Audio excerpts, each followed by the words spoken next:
Hello students, आज हम exercise 5.3 से क्वेश्चन नंबर 3 सोल्व करेंगे। क्वेश्चन देखिए, एक एपी में a बराबर 5, d बराबर 3 और an बराबर 50 दिया है। an बराबर 50 यानी कि nवा पद हमें 50 दिया है, तो हमें n और sn ज्ञात करना है। n यानी कि इस एपी में कितने पद हैं, पदों की संख्या हमें निकालनी है, और sn यानी कि इस एपी के पदों का योग हमें निकालना है। तो देखिए, जहाँ a बराबर 5 दिया है, d बराबर 3 और an बराबर हमें 50 दिया है। ठीक है, देखिए an किसके बराबर होता है, a plus n minus 1 into D, फिर बराबर 50 मैंने ऐसे लिखा। ठीक है, देखिए a क्या दिया गया है 5, तो a की जगह 5 आ गया, फिर प्लस n हमें नहीं पता, n माइनस 1 ऐसे लिखा, इंटू डी यानी गुणा में d कितना है 3, फिर बराबर 50। ठीक है, अब n माइनस 1 इंटू 3 ये यही रहेगा। ये प्लस का 5 जब बराबर के दूसरी तरफ जाएगा तो माइनस का 5 हो जाएगा, 50 माइनस 5। ठीक है, फिर n माइनस 1 इंटू 3 ऐसे लिखा, 50 में से 5 माइनस करा, कितना आया 45। अब n माइनस 1 यही रहेगा। अब ये जो 3 है n माइनस 1 के साथ गुणा में है, जब बराबर के दूसरी तरफ जाएगा तो इसके बटे में आ जाएगा, 45 के बटे में आ जाएगा 3। दोनों 3 से कट जाएंगे, 3 एकम 3, 3 एकम 3, 3 पंजे 15। ठीक है, तो n माइनस 1 बराबर आ गया 15। अब n को यही रहने दूंगी, माइनस का 1 जब बराबर के दूसरे जाएगा तो प्लस का 1 हो जाएगा, 15 प्लस 1 कितना हो गया 16। तो n क्या आ गया 16। ठीक है, तो देखिए n क्या आ गया 16, यानी कि इस एपी में 16 पद हैं। ठीक है, और a 16, n की जगह अगर मैं 16 लिखूं यहाँ, तो a 16 बराबर है 50, यानी 16वां पद जो है वो 50 है, जो कि अंतिम पद हुआ। ठीक है, अब देखिए हमें Sn निकालना है, यानी इस एपी के 16 पदों का हमें योग निकालना है। तो उसके लिए हम इस फॉर्मूले का यूज करेंगे, Sn बराबर n/2 ब्रैकेट में a प्लस l। ठीक है, यहाँ पे ये जो l है वो अंतिम पद हुआ, जो कि किसके बराबर होगा, an के बराबर होगा, क्योंकि an क्या है अंतिम पद ही है ना, 16वां पद 50। तो l बराबर an हो गया, और an हमें क्या दिया गया है 50 दिया गया है। ठीक है, अब जहाँ जहाँ n है, n की जगह मैं 16 लिख दूंगी, तो s n की जगह क्या आ गया 16 बराबर 16/2, फिर ब्रैकेट में a हमें दिया गया है 5 प्लस l क्या है 50। दोनों 2 से कट जाएंगे, 2 एकम 2, 2 अठे 16, तो कितना आ गया 8। ठीक है, फिर 50 प्लस 5 कितना हो गया 55। ठीक है, ब्रैकेट में इसका मतलब है ये दोनों गुणा हो रहे हैं, फिर 8 और 55 को गुणा कर लेंगे तो कितना आ जाएगा 440।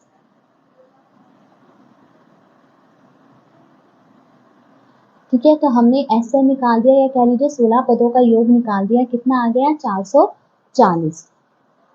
अब सेकंड पार्ट में देखिए, अब एक एपी में a बराबर 7 दिया है और a 13 बराबर 35 दिया है, यानी 13वां पद हमें 35 दिया है, तो हमें d और s13 निकालना है। तो हमें इसमें सारवंतर निकालना है और इस एपी के 13 पदों का हमें योग निकालना है। ठीक है, तो देखिए यहाँ हमें a बराबर 7 दिया है और a 13 जो दिया है वो 35 दिया है। अब देखिए a 13 किसके बराबर होगा, देखिए हमें पता है कि an बराबर होता है a plus n minus 1 into D. ठीक है, तो a 13 किसके बराबर होगा, जहाँ जहाँ n है वहाँ 13 लिख लीजिए, a 13 बराबर a प्लस n की जगह 13 लिखना है, 13 माइनस 1 कितना आया 12d, तो a 13 बराबर होगा a प्लस 12d के। ठीक है, इसी तरह अगर आपके पास होता कि भाई a 11 किसके बराबर होगा, तो a 11 होता a प्लस 10d। ठीक है, इसी तरह होता अगर कि भाई a 10 बताइए, तो a 10 किसके बराबर होता a प्लस 9d। इस फॉर्मूले में आपने n की वो वैल्यू लिखती रहनी है। ठीक है, तो a 13 बराबर है a प्लस 12d के, तो a 13 बराबर है a प्लस 12d, फिर बराबर 35 ऐसे लिखा। ठीक है, अब a जो है 7 दिया है तो यहाँ 7 आ जाएगा, फिर प्लस 12d बराबर 35। अब 12d यही रहेगा। ठीक है, प्लस का 7 जब बराबर की दूसरी तरफ जाएगा तो माइनस का हो जाएगा, साइन बदल जाएगा, 35 माइनस 7 12d बराबर 35 में से 7 माइनस करा, कितना आया 28। d को यही रहने दूंगी क्योंकि इसकी वैल्यू निकालनी है ना, तो 12 यहाँ गुणा में है d के साथ, जब बराबर के दूसरी तरफ जाएगा तो 28 के बटे में आ जाएगा 12। ये दोनों जो है देखिए 4 से कट जाएंगे, 4 सत्ते 28, 4 दिए 12, तो d क्या आ गया 7/3। हमें d निकालना था, d आ गया 7/3। अब हमें s13 निकालना है। तो देखिए s13 के लिए मैं इस फॉर्मूले का यूज करूंगी, Sn बराबर n/2 ब्रैकेट में a प्लस l। जहाँ जहाँ n है n की जगह 13 लिखेंगे। अब देखिए l का मतलब क्या हुआ, अंतिम पद, ठीक है। अब इस AP में 13 पद हैं, तो यानी जो 13वां पद हुआ वो अंतिम पद हुआ, ठीक है। और 13वां पद क्या दिया गया हमें, 35, तो यहाँ पर l बराबर हो गया A13 के, और A13 हमें दिया गया है 35, ठीक है। तो n की जगह 13 लिख लूंगी, 13 पदों का योग निकालना है ना, तो n की जगह 13 आ गया, फिर बराबर 13/2 ब्रैकेट में a क्या दिया गया है 7 प्लस l क्या है 35। 13/2 गुणा 7 प्लस 35 कितना आ गया 42, दोनों 2 से कट जाएंगे, 2 एकम 2, इसे 2 से काटूंगी कितना है 2 दूनी 4, 2 एकम 2, 13 और 21 को गुणा करेंगे तो कितना आ जाएगा 273। तो S13 यानी इस AP के 13 पदों का योग अगर हम करें तो कितना आएगा 273 आएगा। अब थर्ड पार्ट देखिए, थर्ड पार्ट में हमें दिया गया है कि एक AP में A12 बराबर 37 है, यानी AP का जो 12वां पद है वो 37 है और D बराबर 3 दिया है, सार बनकर हमें 3 दिया है, तो हमें A यानी कि पहला पद निकालना है AP का और S12 ज्ञात करना है। S12 यानी AP के 12 पदों का हमें योग निकालना है। तो देखिए यहाँ D हमें 3 दिया गया है और A12 बराबर 37 दिया गया। अब देखिए A12 किसके बराबर होगा, A12 बराबर होगा A प्लस 11D, ठीक है।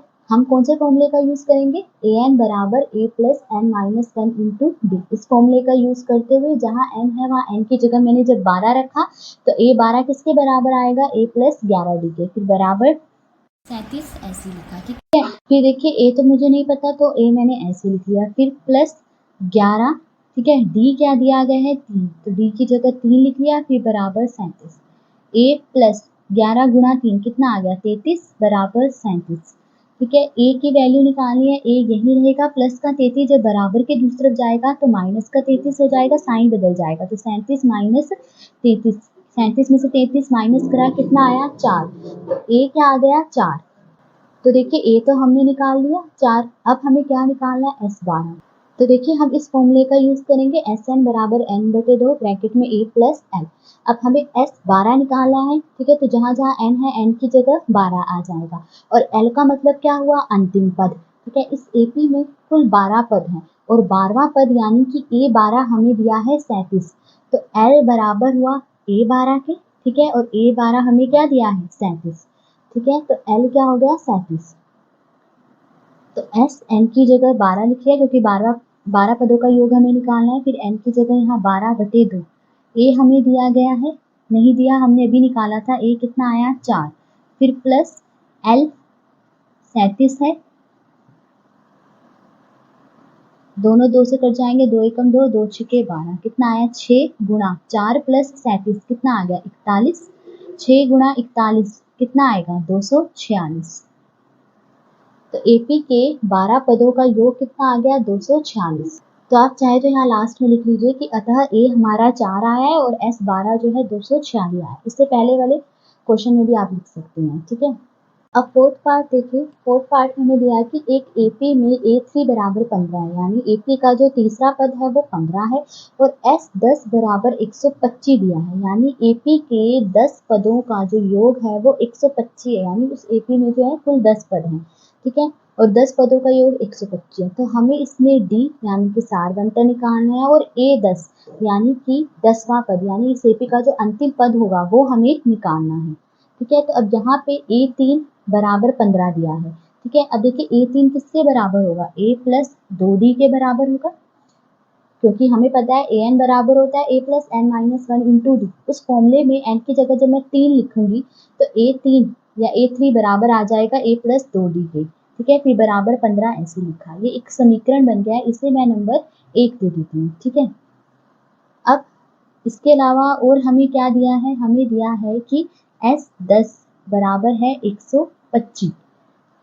देखिए इससे पहले के जो क्वेश्चंस थे उसमें मैं किस फॉर्मूले का यूज कर रही थी, Sn बराबर n/2 ब्रैकेट में A प्लस L, इस फॉर्मूले का यूज कर रही थी, ठीक है। पर यहाँ पे नहीं करूँगी, क्यों, क्योंकि यहाँ पे मुझे L यानी कि अंतिम पद नहीं पता है, ठीक है। अंतिम पद क्या हुआ इसका A10, वही तो मुझे निकालना है, अंतिम पद नहीं पता, तो मैं यहाँ पे इस वाले फॉर्मूले का यूज करूंगी जो हमने फर्स्ट क्वेश्चन में किया था इस एक्सरसाइज के, ठीक है। अब देखिए यहाँ पर S10 किसके बराबर होगा, जहाँ जहाँ n है n की जगह मैं 10 लिख लूंगी, n की जगह 10 आ गया, ये काम आपने रफ में करके देखना है, ठीक है। S10 बराबर आया n की जगह 10/2, ठीक है, ब्रैकेट में 2a प्लस फिर 10 माइनस 1 इंटू डी।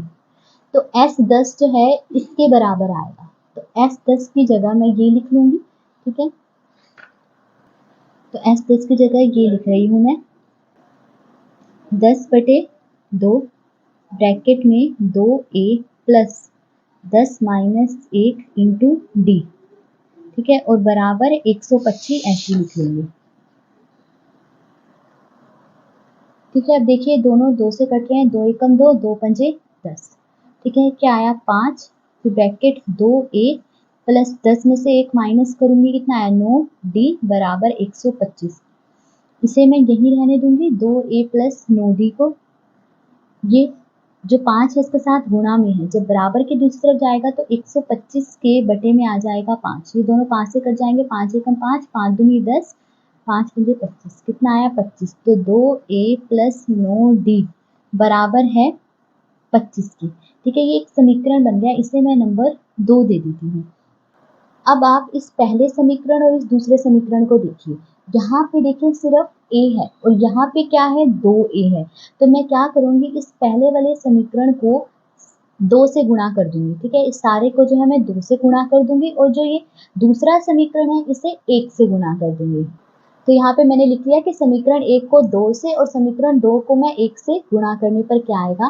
तो देखिए ये है समीकरण 1, इसे हमने किससे गुणा करना है 2 से, तो a को जब मैं 2 से गुणा करूंगी तो कितना आएगा 2a, फिर प्लस 2d को 2 से गुणा करूंगी तो कितना आया 2 गुणा 2 4d, तो क्या आया 2a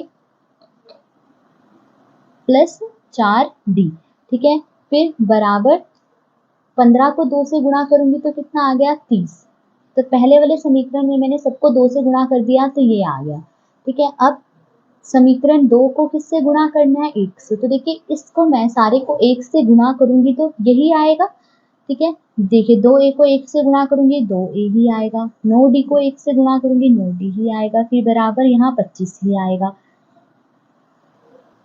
अब देखिए यहाँ से आप या तो a को हटा लीजिए या d को हटा लीजिए, यानी या तो a को खत्म कर लीजिए या d को खत्म कर लीजिए। मैं यहाँ से a को खत्म कर रही हूँ, तो खत्म कैसे होगा। अब देखिए यहाँ पे ये दोनों तो प्लस के हैं, अगर मैं इनको जोड़ दूंगी तो ये तो 4a हो जाएगा, a खत्म तो नहीं होगा। खत्म कब होगा जब ये माइनस का हो, यानी घटाऊंगी, तो यहाँ पे लिख लीजिए घटाने पर। अब घटाने पर जो ये नीचे वाला समीकरण है इसमें सभी के जो साइन है वो बदल जाएंगे, प्लस का 2a है माइनस का 2a हो जाएगा, प्लस का 9d माइनस का 9d हो जाएगा, प्लस का 25 माइनस का 25 हो जाएगा। अब ये प्लस का 2a है माइनस का 2a तो ये कट जाएंगे। फिर देखिए प्लस का 4d और ये माइनस का 9d है, एक प्लस का और एक माइनस का है, तो माइनस करेंगे तो साइन बड़े नंबर का आएगा, तो 9 में से 4 माइनस करा कितना आया 5d, 9d बड़ा सा माइनस का साइन तो 5d के साथ माइनस का साइन आ गया। फिर बराबर ये प्लस का है और ये माइनस का, तो माइनस करेंगे और साइन बड़े नंबर का आएगा, 30 में से 25 माइनस करे कितना आया 5, 30 प्लस का है तो 5 भी प्लस का आ जाएगा। डी की वैल्यू निकालनी है तो डी यही रहेगा, माइनस का 5 इसके साथ जो है गुणा में है, जब बराबर के दूसरी तरफ जाएगा तो 5 के बटे में आ जाएगा ये -5, दोनों 5 से कट जाएंगे, 5 एकम 5, 5 एकम 5, तो कितना आ गया डी की वैल्यू -1। अब देखिए डी की जो ये वैल्यू आई है इसे या तो आप समीकरण 1 में रख लीजिए या फिर समीकरण 2 में रख लीजिए, वहां से ए की वैल्यू आ जाएगी। तो मैं क्या कर रही हूँ डी की इस वैल्यू को समीकरण 1 में रख रही हूँ, तो डी बराबर -1 समीकरण 1 में रखने पर, समीकरण 1 क्या है ये है a प्लस 2d बराबर 15, इसमें d की जगह क्या रखना है -1 रखना है, ठीक है। तो a प्लस 2, ये तो मैं ऐसे ही लिखूंगी a प्लस 2, d था, d की जगह क्या रखना है -1, तो -1 और फिर बराबर क्या है 15। फिर देखिए मैंने ये a ऐसे ही लिखा, प्लस माइनस माइनस 2 गुणा 1 कितना आ गया 2, फिर बराबर 15। a की वैल्यू निकालनी है तो a यही रहेगा सिर्फ, और -2 बराबर के दूसरी तरफ जाएगा तो प्लस का 2 हो जाएगा, तो 15 प्लस 2 कितना हो गया 17। तो a की वैल्यू क्या आ गई 17। अब देखिए मुझे तो क्या निकालना है a10 निकालना है, ठीक है। a10 किसके बराबर हुआ a प्लस 9d के बराबर होगा, क्योंकि हमें पता है कि an बराबर होता है a plus n minus 1 into D. इस फॉर्मूले में n की जगह 10 रख लेंगे तो a10 बराबर आ जाएगा a प्लस 9d के, ठीक है। ए हमने अभी निकाला, कितना आया 17 प्लस 9। डी भी हमने निकाला था, कितना आया था -1, तो डी की जगह आ जाएगा -1। 17 प्लस माइनस माइनस 9 गुणा 1, 9 आ गया। 17 में से 9 माइनस करा, कितना आया 8, तो ए 10 बराबर आ गया 8, यानी इस एपी का जो 10वां पद है वो 8 हुआ। तो देखिए इस क्वेश्चन में हमें डी और ए 10 निकालना था, तो अतः डी बराबर -1 आया और ए 10 बराबर 8 आ गया। ठीक है, तो आज इस वीडियो में हमने क्वेश्चन नंबर 3 के फर्स्ट 4 पार्ट सोल्व करे। अगर वीडियो पसंद आई हो तो please like, share and subscribe to my channel. Thank you.